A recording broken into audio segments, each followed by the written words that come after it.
Last thing, when we talk about the religions of Rome, Rome was a city of 1 million people, and the empire spanned from Great Britain to West Asia, for the Middle East. So we know that all these different communities, these different countries, these different community or villages, there were all kinds of religious expressions. I mean, you think about today how diverse America is. I mean, we have Wiccans and Baptists and Sufi Muslims and Hindus and all kind, even U-Pike. As much as people think it's not diverse, we have a lot of different religious expressions. The key religious expressions that we have to talk about right now is, number one, the emperor cult.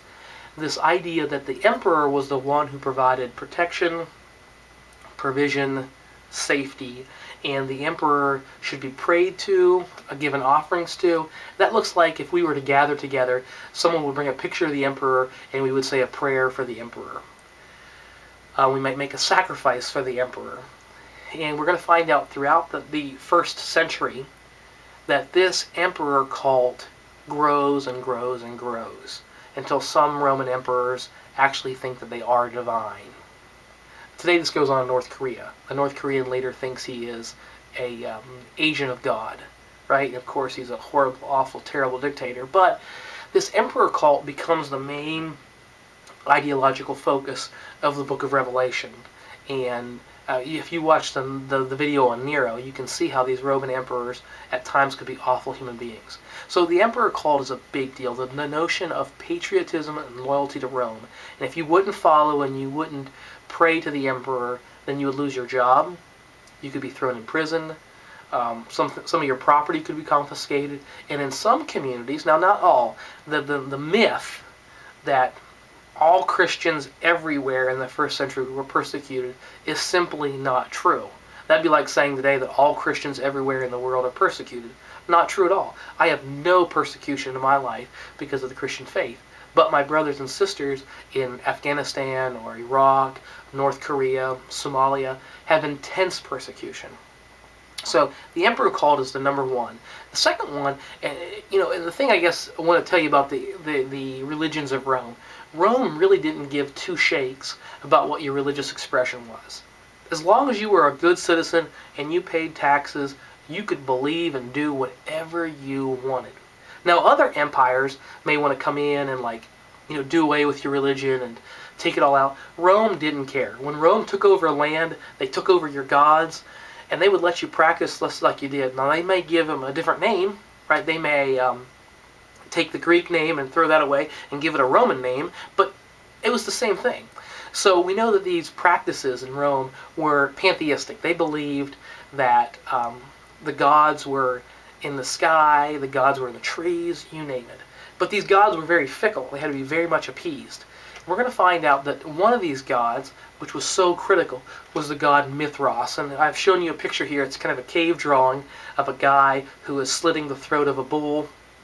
Now, I want you to think about this for a second. Here is a good example of a mystery religion in Rome. And we don't know how many followers there were because we have none of the sacred texts left. They've all been destroyed. And we've just recently people have just been recently making some archaeological discoveries of places where Mithras was worshipped. But here's the story. There's this divine-like person who is injured by this cosmic bull. This cosmic bull runs throughout the universe, causing death and destruction and difficulty. Mithras, this hero, this godlike figure, is wounded, some people said even killed, brought back to life. Now this Mithras figure was either born of a cosmic egg or born of a virgin, depending on which narrative you hear. There are multiple stories being told.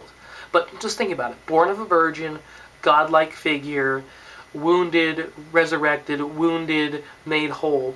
Mithras then encounters this bull, and Mithras finds this bull in a cave, slits its throat, and this cosmic bull of destruction is killed. And when this happens, life is given. All of humanity, all of the cosmos is now blessed by the shedding of blood. Not about you, but there are some parallels with another religion. Let's go one step further. And some of your further slides, what you're going to find out is that these worshippers of Mithras would line up and they would have a meal every time that they worshipped Mithras. And they would have a meal of bread and of wine. One who born of a virgin, godlike figure, wounded and then healed, is the giver of life through the shedding of blood, and his followers take a meal of bread and wine. Sounds like Christianity, doesn't it? Now, there are some scholars who are going to argue that Mithras, or that Christianity is simply kind of a bootleg version of Mithras.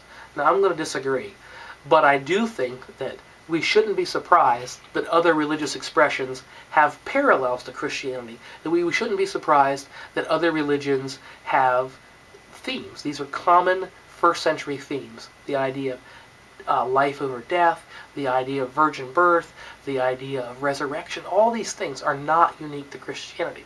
But one of the things we have to ask is, why did Mithras almost completely disappear, and we now, 2,000 years later, are filled with the country, the majority religion being Christianity and the followers of Jesus of Nazareth. So that's kind of a critical thing to think about.